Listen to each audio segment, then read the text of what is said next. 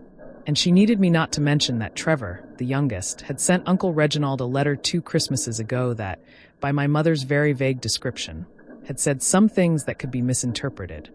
In other words, she needed me to stand in that room and smile and pretend that our family was something it had never been. And in return? I asked. In return, she said, your $60,000 is secure. And I'll make sure the others treat you fairly. She'll make sure the others treat me fairly. As if my brothers, 3 grown men, required my mother's management to behave decently toward their sister.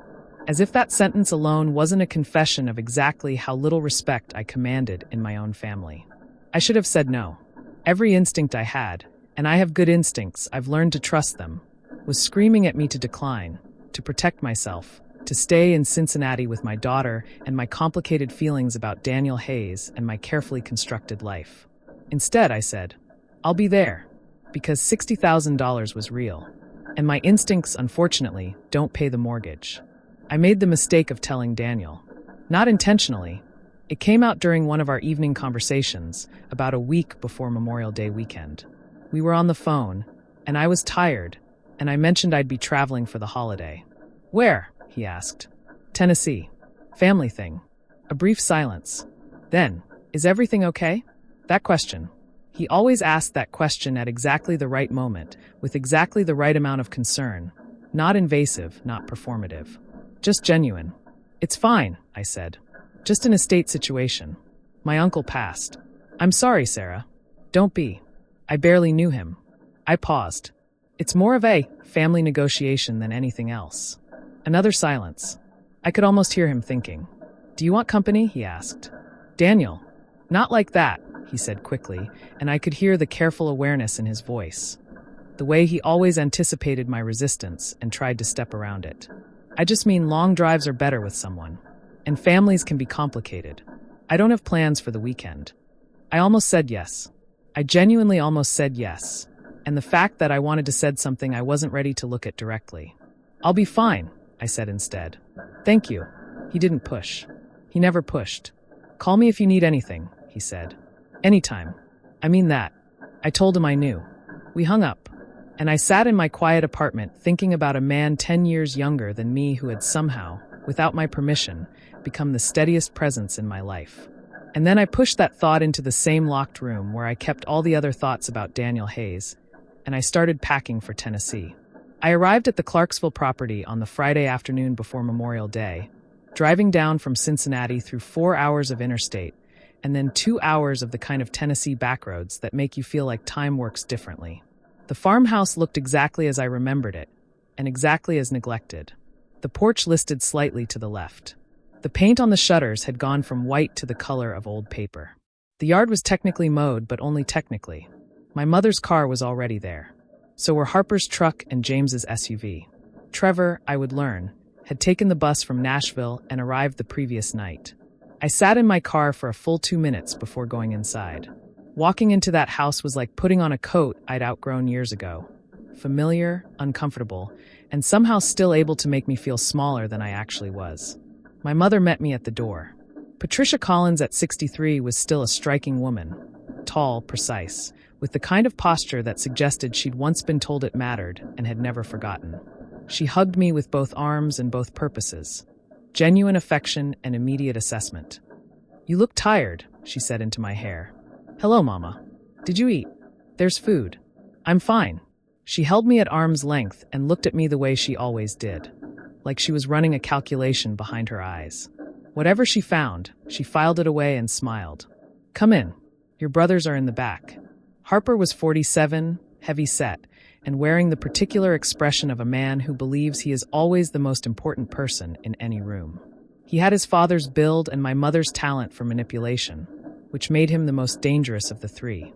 He stood up when I walked onto the back porch, not out of warmth, but out of the habit of being seen doing the right thing. Sarah. He spread his arms. I accepted the hug briefly. Harper. You look good. Thank you. James, 44, was sitting in a porch chair with a beer and the posture of someone who had already decided how this weekend was going to go and wasn't particularly invested in it. He raised his bottle at me. Hey, sis. James. Trevor, the youngest at 35, was the only one who actually stood up to hug me properly. He was also the one who looked the most uncomfortable, which told me he already had some sense of what was happening and didn't fully like it. Hey, Sarah, he said quietly. I'm glad you came. Good to see you, Trev. I looked at the four of us, assembled on this sagging back porch in this neglected farmhouse for a dead uncle's money, and felt something that wasn't quite sadness and wasn't quite anger, but lived in the neighborhood of both. We were not a close family. We had never been a close family. We were people who shared blood and a childhood address and a series of mutual wounds. And now we were here to perform closeness for a lawyer, because apparently Uncle Reginald had believed that togetherness could be legislated. Gerald Whitmore was arriving Saturday morning. We had one evening to rehearse being a family. Dinner was my mother's cooking, which was excellent because Patricia Collins channeled everything she couldn't express emotionally into food. The table was set properly, the meal was real, and for about 45 minutes, it almost felt normal. Then Harper opened his mouth. So here's what I'm thinking, he said, with the particular confidence of someone who has already decided the conversation's outcome and is just narrating it to everyone else. We present this simply. Whitmore doesn't need a life story. He needs to see a family that functions. We answer his questions, we keep it clean, and we move on. Move on to what? James asked. To splitting the estate appropriately. Appropriately. I watched the word land around the table. Trevor looked at his plate. My mother adjusted her napkin. And what does appropriately mean? I asked. Harper looked at me with the expression he reserved for when I asked questions he considered beneath a response. It means fairly. Among family. Among qualifying family members, I said. Which is what the will actually says. Sarah, I'm not being difficult, Harper. I'm being accurate. Whitmore is going to ask questions. He's going to do due diligence. If we're going to present ourselves as a functional family unit, we should probably agree on what that means before he gets here. My mother made a small sound. The sound she made when she was trying to signal me to stand down without being obvious about it. I ignored her. The $40,000, I said, looking directly at Harper. Silence. What $40,000? James said. And there it was. James didn't know. Which meant my mother hadn't told him. Which meant the neat, cooperative, everyone on the same page family presentation she'd planned had at least one very significant crack in it that she hadn't accounted for. Harper's face went very still. That's not relevant. It might be, I said. If Whitmore's job is to verify family integrity, and Uncle Reginald died knowing his brother's son owed him $40,000. Sarah, my mother's voice was sharp now. I'm just saying what Whitmore might already know, Mama. Lawyers do research. That's their job. The table was quiet for a long moment. Then Trevor, quietly, from the end of the table. She's right. Harper turned to look at him. Trevor met his gaze steadily, and I felt a surge of unexpected gratitude for my youngest brother, who I'd underestimated. She's right, Trevor said again. We need to actually talk about this. Not perform talking about it. Actually talk. My mother set down her fork with a precision that meant she was angry. And the real weekend began. After dinner, after the dishes, after my mother retreated to her room with the practiced dignity of a woman who has decided to let a situation breathe overnight rather than explode in real time. I sat on the front porch with Trevor and a glass of sweet tea, and we talked. Really talked. The way we never did when the others were around. He told me things I hadn't known. He told me that Harper had borrowed not $40,000, but closer to $60 from Uncle Reginald. The 40 was just the figure my mother knew about. He told me that James's property dispute had involved accusations that went beyond a fence line. There had been a formal complaint, something with the county, that had gotten quietly buried but wasn't gone. And he told me that the letter he'd sent 2 Christmases ago, the one my mother had been so vague about, had been a letter of apology. Trevor had apologized to Uncle Reginald. For what, I asked. For not visiting more. For not being present. For being so caught up in his own life that he'd let years pass without reaching out to the one Collins man who had never asked anything of any of them. He wrote back, Trevor said. Uncle Reginald wrote back. We talked on the phone a few times before he got really sick. He was a good man, Sarah. Lonely, but good. I looked at my youngest brother in the porch light and felt something shift in my chest. He put me in the will too, Trevor said. More than you, actually. He told me on the phone toward the end. He said, and I'm quoting, "You're the only one who showed up without wanting something." I let that sit. So the condition in the will, I said slowly. The family gathering. The documentation. I think, Trevor said carefully, that it might have been less about rewarding family togetherness and more about something else. About what? He looked at me. About seeing who would show up. And how. And what they'd be willing to do for money. I stared at him. Uncle Reginald knew his family, Trevor said. He wasn't naive. I think this was his way of, I don't know, seeing the truth one last time. Documented. Official. With a lawyer in the room. I thought about that for a long moment. Then I said, Trevor, what exactly did Gerald Whitmore's office tell you when they called you? And what Trevor said next changed everything. Whitmore hadn't just been brought in to distribute an estate. He'd been brought in to document it. Uncle Reginald, it turned out, had been a careful man. A man who kept records. A man who had, in the last year of his life, worked with Whitmore not just to write a will, but to create what the lawyer had apparently described to Trevor as a comprehensive family record. Essentially a legal document that would capture, on the record, the truth of what the Collins family actually was. The $60,000 my mother had dangled in front of me, conditional not just on presence, but on testimony. Whitmore would be asking questions. Real ones. About family relationships, financial history, communication patterns. My mother knew this. She had to have known this. And she'd called me the responsible one, the reliable one, the one who always showed up and kept her mouth shut, because she needed someone credible in that room who would say the right things. She hadn't told me the full picture because if she had, I might not have come. She was right about that. I sat on that porch in the warm Tennessee night, listening to the crickets and the occasional car on the distant road, and I felt something that had been simmering in me for 38 years finally reach a full, clean boil. Not rage. Not tears. Something colder and clearer than either of those things. Clarity. I took out my phone. It was nearly midnight. I called Daniel. He picked up on the second ring. Sarah? His voice was alert but not alarmed, just present, the way he always was. I need to think out loud, I said. Can you just listen? Always. And I told him. All of it. The will, the condition, my mother's careful manipulation, what Trevor had told me, what Whitmore was actually there to do. I talked for almost 40 minutes and Daniel listened, and he asked exactly 2 questions the entire time, both of them the right ones. The first was, what does your gut tell you? The second was, what do you actually want the outcome to be? I sat with both questions. My gut tells me, I said slowly, that if I go into that room tomorrow and say what my mother needs me to say, I will have spent my $60,000 before I ever receive it. I'll have bought it with the last piece of self-respect I was still holding on to. And the second question? The outcome I want, I said, is the truth. I want the truth to be in that room. Because Uncle Reginald wanted that. He built that opportunity deliberately. And because I am so tired. Daniel, I am so tired of being the person who holds the performance together so everyone else can collect their reward and go home. A long pause. Then tell the truth, Daniel said. I'll lose the $60,000. You don't know that. My mother will. Your mother, Daniel said, gently but without softening the accuracy, has been spending your compliance for a very long time. The question isn't what she'll do. The question is what you'll do. I closed my eyes. When did you get so wise? I said, because I needed a second to breathe. And Daniel said quietly, I learned from watching someone who already was. I didn't respond to that. I couldn't. But I held the phone for a moment after we said goodbye, in the dark Tennessee night, and I felt something settle inside me that had been unsettled for a very long time. Tomorrow, I was going to tell the truth. Gerald Whitmore was not what I expected. I'd imagined someone stiff and formal, a gray suit, a briefcase, the energy of a bureaucrat moving through a checklist.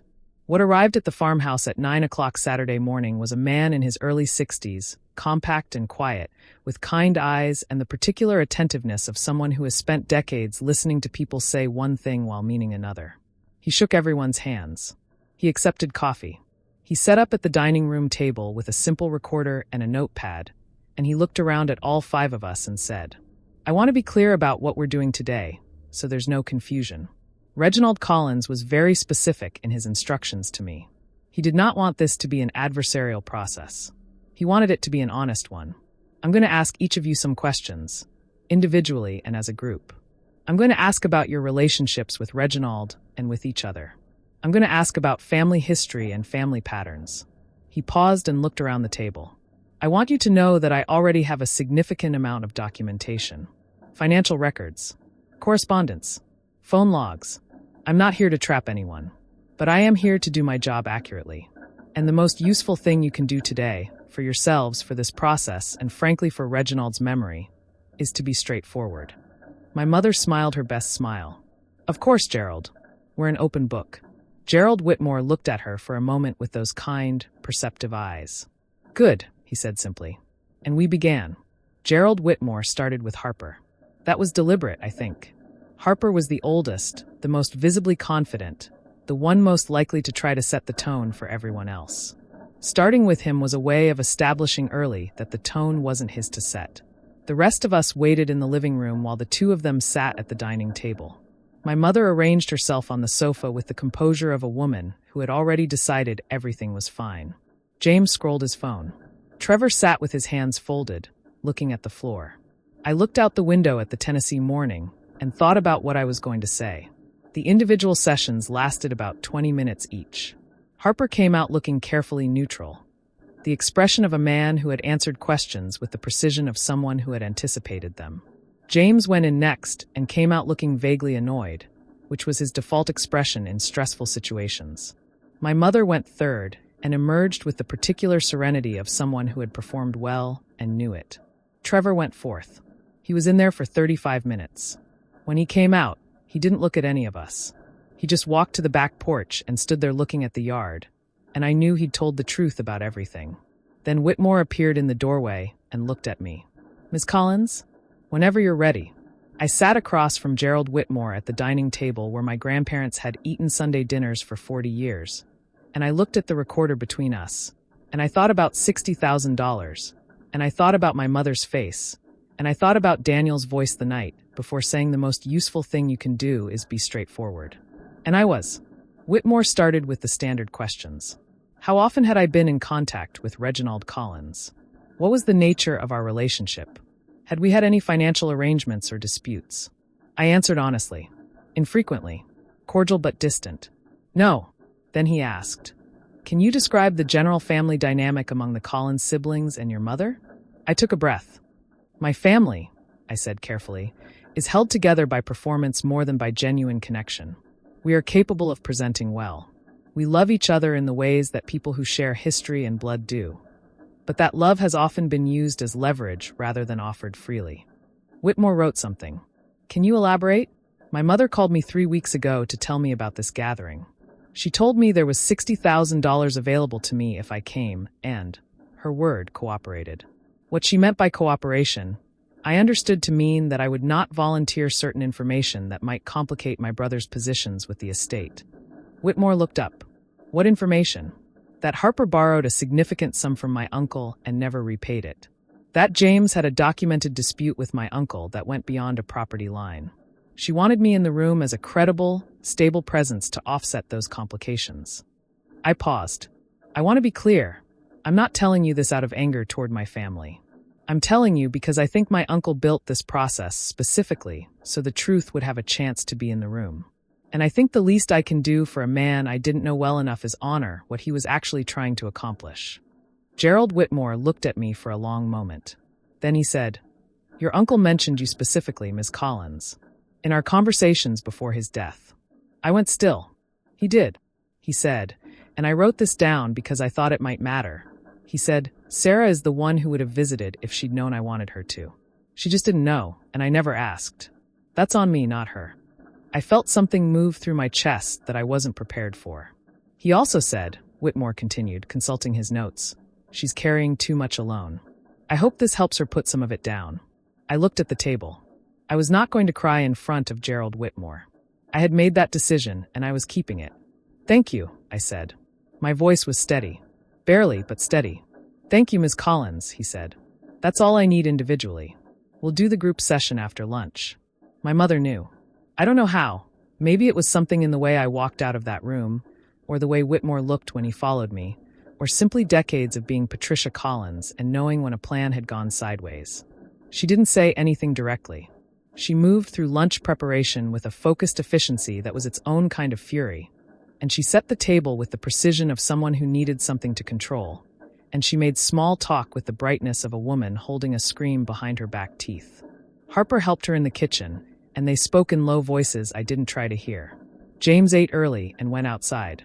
Trevor sat next to me at the table and, without looking at me, said quietly, "How'd it go?" "Honestly," I said. He nodded once. "Me too."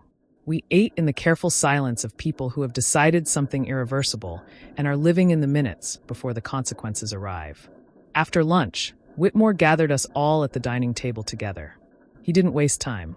"I want to thank all of you for your candor today," he said, which was either diplomatic or quietly pointed, depending on who you were.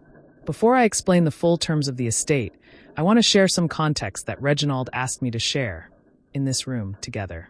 He was very specific about that." He opened a folder. Reginald Collins spent the last decade of his life largely alone. He was not a bitter man. I want to be clear about that. He was, however, a clear-eyed one. He watched his family from a distance, and he saw patterns. He saw a family where the people who took the most gave back the least, and the people who had the least were asked to give the most. He glanced at Harper briefly. It was a professional glance, neutral, factual, but Harper saw it and his jaw tightened. He also saw, Whitmore continued, one family member who had been quietly carrying other people's weight for most of her adult life without acknowledgement or compensation. And he decided, in whatever time he had left, to try to correct that balance. My mother's posture had gone very still. "The will," Whitmore said, "has 2 tiers. The first tier is a base inheritance of $10,000 available to each family member present, with no conditions beyond attendance. That's Harper, James, Trevor, Patricia, and Sarah, $10,000 each." Harper visibly relaxed by a fraction. My mother did not. "The second tier," Whitmore said, "is conditional." The original language about documented participation in the family unit was intentionally broad. What it actually required was this process, this documented session, to determine the distribution of the remaining funds based on my professional assessment of the family relationships and each member's honest participation today. He looked around the table. The remaining funds, $290,000, are distributed as follows. He read from the document. Trevor, $90,000. For, as the will language stated, being the first to show up without an agenda. Sarah, $120,000. The room was absolutely silent. My mother made a sound. Not words, just a sound. Whitmore continued reading without pause. Harper and James each received $40,000. My mother received the remaining 10, bringing her total, with the base inheritance, to $20,000. Harper stood up. "You can't just." "Mr. Collins." Whitmore's voice was quiet, but had the quality of something very solid. "Your uncle was very thorough. The financial records are documented. The correspondence is documented. Today's sessions are documented. I'm fulfilling my client's legal and explicit instructions. I'd encourage you to review the full will with your own attorney if you have concerns, but I want to be direct with you. Reginald anticipated challenges to this distribution. He was prepared for them." He closed the folder. He was a careful man. Harper left the table. The back door opened and closed with enough force that the windows shook slightly.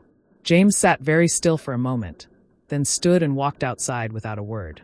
Trevor exhaled slowly, a long, shaking breath, and put his face briefly in his hands. My mother looked at me. In 38 years of being Patricia Collins's daughter, I had learned to read her silences the way some people learn to read weather. And what was in her face right now was not anger, exactly. It was something older and more complicated than anger. It was the expression of a woman who had played a long game and lost. Not because the game had been played against her, but because she had miscalculated the only player she'd consistently underestimated. Her daughter. You told him, she said. Her voice was quiet. I told the truth, Mama. You told him about Harper. About the money. Whitmore already had the financial records. I didn't tell him anything he didn't know. I paused. I just didn't pretend he didn't know it. She looked at me for a long moment. And then, so quietly I almost didn't catch it. Your uncle always did see you more clearly than I did. She stood up. She smoothed her blouse. She picked up her glass of water and walked to the window and stood there looking out at the yard. And she didn't say anything else. I sat at that table for a moment longer. And then I got up, walked to the front of the house, stepped outside into the Tennessee afternoon, and sat on the listing porch step and called Daniel. He picked up before the second ring. Again. Always. How are you? He said. And I laughed, a real laugh, surprised out of me, because after everything that had happened that day, his first question was still just how are you, and somehow that was the most grounding thing anyone could have said. I'm okay, I said. I'm actually okay. I told him what happened. The testimony, the will, the distribution. The look on Harper's face. The sound my mother had made. He listened all the way through, and then he said, $120,000, Sarah. I know. What are you going to do with it? I looked out at the overgrown Tennessee yard. The afternoon was gold and warm, and the distant sound of my brothers arguing somewhere around the side of the house floated through the air like background noise from someone else's movie. I'm going to put Maya's college away first, I said. And then I'm going to fix the car. And then I'm going to take a week off work. A real week, not a working from home week. And I'm going to think about what I actually want my life to look like. That sounds right, Daniel said. A pause. Daniel. Yeah. I looked at the yard for a long moment. At the old fence posts and the long grass and the late afternoon light that made everything look like a photograph of itself. I've been treating you unfairly, I said. The silence on his end was careful. Present. You haven't. I have. I've been taking everything you offered and giving you nothing back except distance and deflection. And I've told myself it was for your benefit. That I was protecting you. But the truth is I was protecting myself. I paused. I was scared. I know, he said quietly. I'm still scared, I said. I know that too. Another pause. Longer this time. I'm driving home tomorrow, I said. Can I see you when I get back? I want to sit across from you and have an actual conversation. No deflecting. No labels. Just two people talking. The pause before he answered was the kind that has a smile in it. I've been waiting for that conversation for 2 years, he said. I know, I said. I'm sorry it took me this long. Don't be sorry, Daniel said. Just drive safe.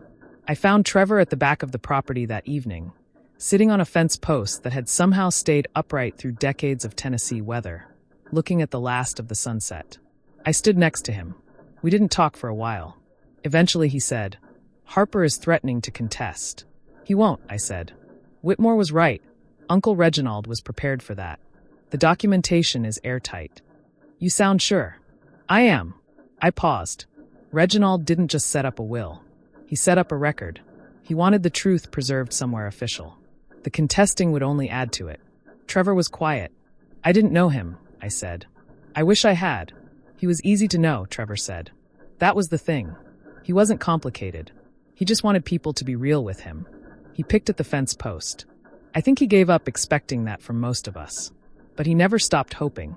I thought about a man sitting alone in a house outside Louisville, writing correspondence, keeping records, building a final document that would, after his death, require his family to sit in a room together and be honest or lose something.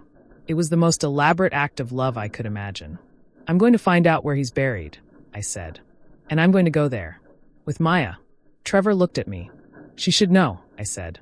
She should know there was a Collins man who valued honesty enough to engineer it. That's worth knowing. Trevor nodded slowly. Then he reached over and put his arm around my shoulders briefly. The way he used to when we were kids, before the family got too complicated for that kind of easy affection. You were always the best of us, Sarah, he said. Stop, I said. I mean it. I know you do. I leaned against him for a moment. Drive safe going back to Nashville. You too. I left Clarksville the next morning before anyone else was awake. I wrote my mother a note. Nothing long, just I love you. I hope you understand one day why I did what I did. And I hope you know that the 60,000 you promised me was never what I came for. I left it on the kitchen table next to the coffee maker, where she would see it first. And then I got in my car and I drove north through Tennessee and Kentucky and into Ohio, and I listened to music I hadn't listened to in years. And somewhere around Lexington I started crying. Not hard, not the collapsing kind of crying, just the slow, steady release of something that had been held too long. I cried for the uncle I hadn't known. For the wasted years of keeping myself small so others could feel large. For Maya, who deserved a mother who wasn't so armored all the time. For the version of myself that had arrived at 38 still half convinced that wanting things for herself was a kind of selfishness. By the time I crossed back into Cincinnati, I had stopped crying. I felt clean. I stopped at Daniel's apartment on the way home. He opened the door before I could knock twice. He was in jeans and a plain gray shirt, and he looked exactly like himself. Which sounds like a simple thing, but isn't, because some people are always performing some version of themselves, and Daniel Hayes was always just him. "You made good time," he said. "I drove fast. You hungry?" "I made." "Daniel." I put my hand up gently. "Can we just sit down first?" We sat in his living room, across from each other, and for the first time in 2 years, I didn't arrange myself into the posture of someone maintaining a boundary. I just sat there, tired and road-worn and more honest than I'd been in longer than I could remember. "I'm not going to pretend anymore," I said. "About what this is. About what you mean to me." He was very still. "I'm also not going to promise you that I'm easy," I continued. "I have a 12-year-old daughter and a full life and 10 years on you and enough baggage to stock an airport. I am not the uncomplicated option." "I know," he said. "I've always known. And you've never cared." "I've never cared," he confirmed. I looked at him, really looked at him, without the filter of all the reasons I'd constructed. And I saw what had always been there, what I'd been working so hard not to see. "I'm scared," I said again. Because I was. I still was. "We can be scared together," Daniel said. "That's allowed." I thought about my uncle, building his careful truth-forcing document. About Trevor on that fence post in the last light. About Gerald Whitmore reading numbers at a table while my family finally, for one documented afternoon, had to be real. About the $60,000 I'd been willing to compromise myself for, and the $120,000 I'd received for refusing to. About the long, strange economy of honesty. "Okay," I said. Daniel looked at me. "Okay," I said again. "Let's be scared together." And for the first time in 2 years, maybe longer, I stopped fighting the thing I'd been fighting, and I let it be what it was. Let me tell you how the rest of it went, because you deserve to know. Harper did not contest the will. His attorney apparently reviewed the documentation Whitmore had assembled and advised him, in the most professional language possible, that the case would be both expensive and unsuccessful. Harper called me 3 weeks later, not to apologize exactly, but to acknowledge that he understood what had happened. It was the closest thing to accountability I'd ever heard from him. I accepted it for what it was. James took his $40,000, paid off a debt he'd been carrying, and went quiet in the way James went quiet when he was processing something he wasn't ready to talk about. We've spoken twice since. Both times were short and careful, but they were real in a way our conversations hadn't been for years. Trevor used his $90,000 to put a down payment on a small house in Nashville. He called me when the sale closed, and he sounded like a different person, lighter, like he'd put something heavy down. We talk every few weeks now. Really talk. My mother and I took longer. She called me in July, on a Sunday evening, and she didn't open with charm or strategy or the careful voice she used when she wanted something. She opened with silence, and then she said, "I've been thinking about what your uncle said. About what you said. And I think I owe you something I don't know how to give yet." I told her I wasn't going anywhere. I told her we had time. I don't know if that's true. You never know if you have time, which is one of the things Uncle Reginald understood and spent his last years trying to account for. But it's what I chose to believe, because the alternative was deciding it was too late, and I wasn't willing to do that. Not yet. Maya's college fund is set. The car is fixed. I took my week off, a real one, no laptop. And I spent it doing nothing more complicated than being present in my own life. And Daniel is still the steadiest presence I've ever known. We are taking it slowly, because that's what's honest, and honesty is the thing I've decided to spend the rest of my life practicing. It isn't always comfortable. It isn't always tidy. But it's real. And real, I've learned, is worth more than anything else on offer. Here's what I've been thinking about in the months since that Memorial Day weekend. My uncle left us money. That's the surface of it. The thing you could put in a document, record in a will, distribute through a lawyer with kind eyes and good notes. But what he actually left us was a question. He left us a room where we had to sit down and answer honestly, maybe for the first time, who we were to each other. What we'd done, what we hadn't done, what we owed and what we'd taken, and what we'd let ourselves believe because it was easier than the truth. He left us a mirror, and some of us looked into it and flinched, and some of us looked away, and some of us, maybe just two of us, Trevor and me, looked at what was there and decided to use what we saw to do something better with the time we had left. That's the inheritance that doesn't get distributed by a lawyer. The one you have to claim yourself. I think about the version of me that arrived at that farmhouse 2 days before Memorial Day, willing to perform a family I'd never had in exchange for $60,000 I needed. And I think about the version of me that drove home after, crying quietly through Kentucky with more money and less armor than I'd arrived with. The distance between those two versions of Sarah Collins is the distance my uncle bought for me. With his loneliness, with his records, with his careful, stubborn, posthumous insistence that the truth deserved a room. I'm not going to waste it. So here's what I want to leave you with. You are carrying things right now. I know you are, because everyone is always, and the people carrying the most are usually the ones least likely to say so out loud. You're holding other people's weight and calling it love, and sometimes it is love, and sometimes it's just a habit you learned so long ago you forgot it was a choice. But it is a choice, and you are allowed, today, right now, in whatever city or town or quiet room you're in, to put some of it down. You are allowed to tell the truth, even when it costs you something. Because here is what I learned in a farmhouse in Tennessee from a man I never knew well enough. The things you gain by being honest almost always outweigh what you lose.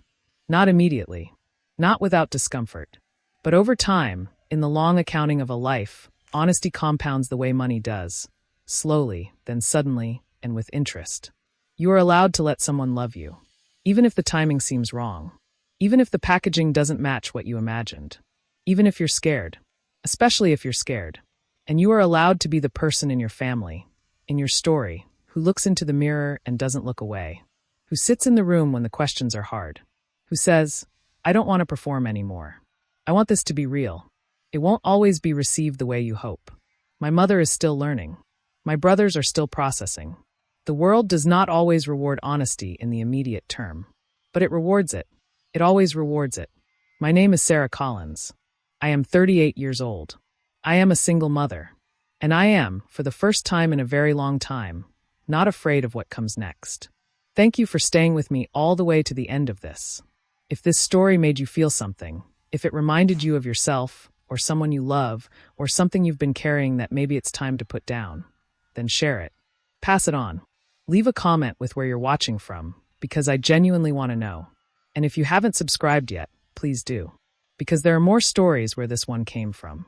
Stories about real people carrying real weight, finding their way through it, and coming out on the other side more themselves than when they started. Those are the stories worth telling. And you are worth hearing them.